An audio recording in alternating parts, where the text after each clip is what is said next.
Ganon? Ako sigurado pag sinabi sila pa, tatapara. Subukan natin.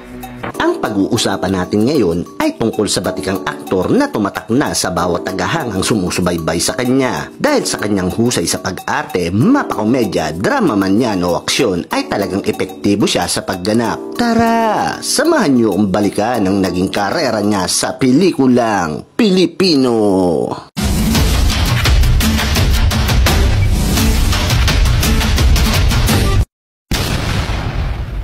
Siya ay si Juan Marasigan Peleo o mas kilala natin bilang si Johnny Delgado sa harap ng kamera. Ipinanganak noong February 29, 1948 sa Manila. Ang kanyang mga magulang ay sina Victorina Marasigan at ang dating direktor at manunulat na si Ben Peleo. Napangasawa ni Johnny Delgado ang kapwa-artista na si Loris Guillen at isa ring direktor at college professor. Sila ay nagkaroon ng dalawang anak na babae na si Ana at Ina Peleo. Dahil sa isang direktor ang kanyang ama at may talento naman si Johnny sa pag-arte, ay madali na lang siyang nakapasok bilang isang artista. Ang kauna-unahang pelikulang kanyang kinabilangan